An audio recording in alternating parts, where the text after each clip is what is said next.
Hey loves, welcome back to my channel. Welcome to another video. If you're new here, thank you for joining this amazing family. My name is Renaeyituoyo and you are so welcome. In today's video, we'll be talking about communication, getting your spouse to listen.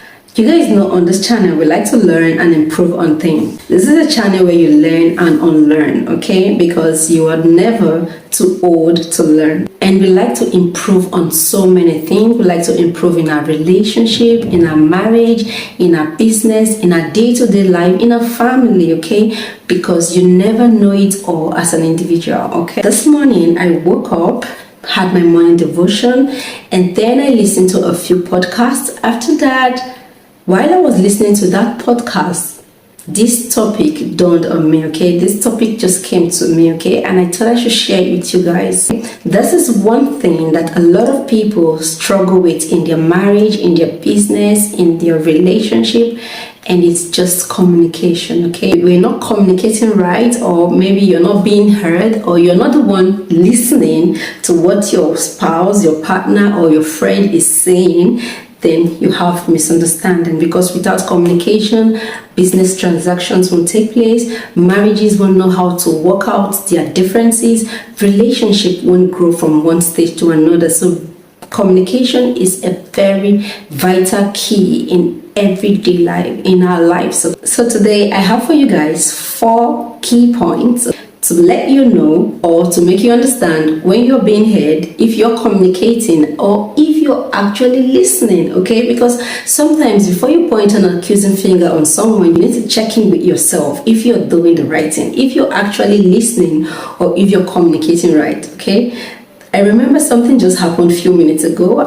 I said something to my husband and he misunderstood, or maybe I didn't say it the right way. Do you understand? So it's a two-way thing, okay? The first point that I have on this topic is listen to understand.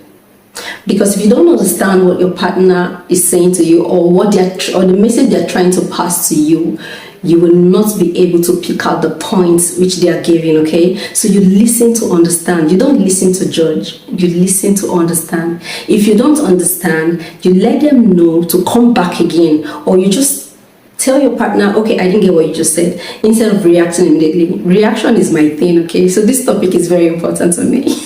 When communicating with your spouse, what should be at the back of your mind is you guys are communicating to make your marriage, your relationship, or your business, or whatever you're communicating, to make it better. It's not for a breakup, it's not for a fight, because you guys are not against each other. You guys are actually together. You guys are a team and you're trying to make something. You have a common goal, okay? So when communicating with your spouse, you should have it at the back of your mind that, okay, this is to make us better. This is to make us communicate more. This is to make us have a smooth communication in the future, okay? So it's not for a breakup. It's not for a fight. It's not supposed to be a clash, okay? So that's one thing you should always have at the back of your mind. Sometimes you put yourself in the shoes of your spouse. Do you understand? I got angry. Now I'm going to say something about this one. I was actually eating something with my husband and he took my meat. He took the person that was meant for me. He was eating his own and he took the one that belonged to me. And when I wanted to pick up my meat, I didn't see it again. And I was like, where is it? He said, I've eaten it. It was so soft and I ate it. I was like, what? Why are you self-centered? Like, that was uncalled for, okay? Now, if it is not a man that understands what communication means, he will pick offense. Like, why will you talk to me like that because of meat? Do you get? You understand? And he was calm. But I didn't do that. Do you understand? And that would have caused a little bit of strife. Do you understand? But there was a more mature person in the scene. Do you guys get? So sometimes when you communicate, you put yourself in your spouse's shoes. Okay? You don't just get angry and flare up, because it's going to cause a serious breach right there. What am I doing? I'm demonstrating again, okay? So it's going to cause a serious breach right there. What I mean by putting yourself in their shoes, like what I was saying about my hobby, sometimes you don't correct them immediately, because while I was saying, why did you eat my meat? He would have gotten angry and said, why are you talking to me like that because of meat? Do you understand? Or why are you talking to me like that because of protein? Do you understand? But he didn't do that. He kept his cool because two captains cannot be in a boat. Why I am all boiled up, and if he boils up immediately, we end up having issues that is not needed. And if somebody comes into the scene, I'm like, why are you guys arguing? We'll say, he ate my meat. Like, seriously, does it make any sense? No, it doesn't. At that point, if he didn't behave that way, if he didn't communicate with me that way, there would have been a clash, okay? Okay, so there has to be just one captain in one boat. If this person is angry, this person has to calm down and listen to understand. Don't reprimand. Put yourself in their shoes because you might misunderstand them if you get angry too. Yeah. So the next point is don't communicate when you're angry. Once you're angry, be silent. Forget about it. Okay. I am very bad with this one. When I am angry, I want to pour out everything from my mind. And you know what? You end up saying things that you regret. Yes, it happens to me a lot. But if I don't pour it out, it's as if my chest is going to blow off. It's as if I'm going to die. I just have to say it. I just have to tell you how it's doing me that minute. Do you understand? But that is not the right way. And I'm talking to you, I'm also talking to myself, okay? You don't communicate when you're angry. When my husband says something and I have different meanings about just one thing he said. Is it because I have 6 million interpretations, and those 6 million interpretations, they are wrong. Do you guys get? So you don't communicate when you're angry because you're going to say a lot of things when you're angry and you end up regretting them because words are powerful. You see, words, they deal directly to your emotions, and they are worse than when you say physical violence. You see, emotional torture. That's what word does, okay? So the words are powerful and they're dangerous. So you don't communicate when you're angry, okay? Sometimes you want to communicate, you want to talk, you want to pour out your heart because you just want to be heard, right? Yeah, that is not the best way because in marriage, in relationship, one person must always have to sacrifice. If both of you are not willing to put in the work, like make a sacrifice for the other person, you're going to lose it, okay? So one person must always have to be the one to sacrifice. Now, it mustn't be you all the time, but if it is you being the mature person, okay, it's okay. It's for the betterment of both of you because it is your marriage, it is your relationship. You want to make it work, okay? You say how you lay your bed is how you lie on it, isn't it? So if I sacrifice listening to you ranting this minute, is it going to kill me? No. Is it going to help us? Yes. So what do I want? I want it to be better. So I have to be the one to sacrifice, okay? Am I doing it all the time? Yes. Am I a fool for doing it? No. You are just a more mature person. And you know one thing I've learned about doing something that is good in your marriage, in your relationship, is that when you do something that is good, the more you keep doing what is good, your spouse doesn't have a choice but to learn or to want to do that same thing. The way you change somebody sometimes is from your attitude. The way you change somebody sometimes is from the way you behave. It's not by talking. It's not by attacking. You lose it. It's about just changing the way you behave too, and you see things falling in place. You become the more mature person, and just sometimes you just swallow it. If you swallow it once, twice, 3 times, your spouse begins to like, okay, I think I'm getting it all wrong. I need to be the more mature person. I don't know if you understand. You start making them look like they don't know what they're doing, okay? So sometimes do the work. Be the one to apologize even when you are not wrong. It doesn't make you a fool, but it makes your relationship better and it makes it more peaceful, okay? Let's go to the third point. What tone are you using? How are you saying it, okay? Because how you say a thing matters, okay? I use my husband because he's my best friend. He's the one I talk to all the time, okay? Sometimes I say something and he's like, why are you talking to me like that?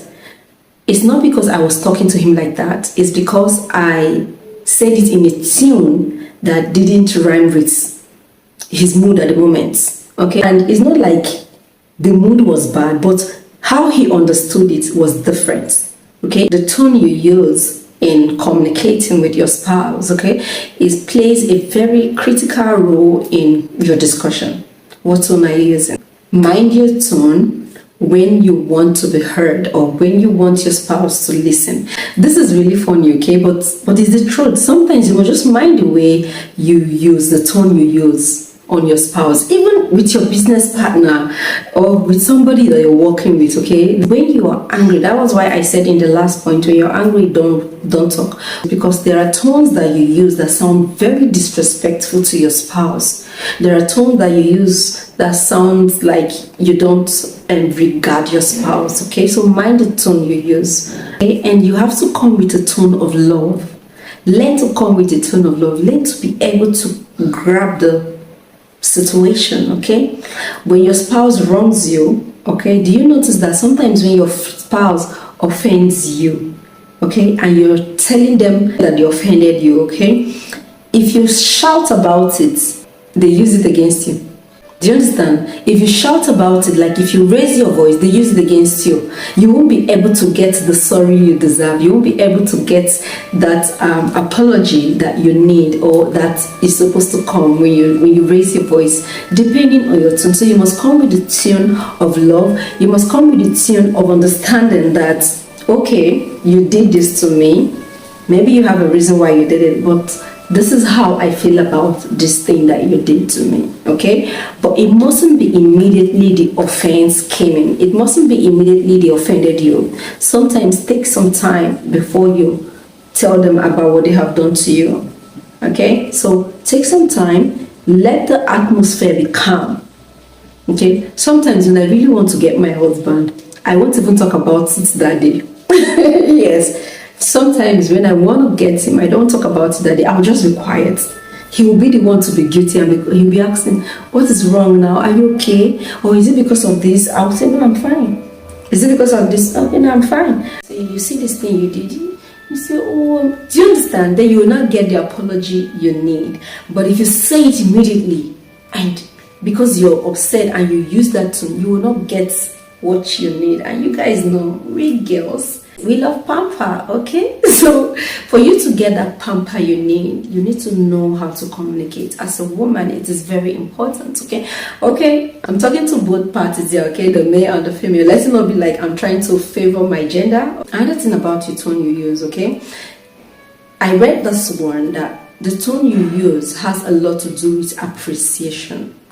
Some people say that when they are talking to their spouse, it's like you're pouring water on a rock, like they're not listening when you want your spouse to do something for you, okay? The truth is that if you don't appreciate your spouse, they find it difficult to do more. Does your husband take out the trash? Does your husband help you in the kitchen?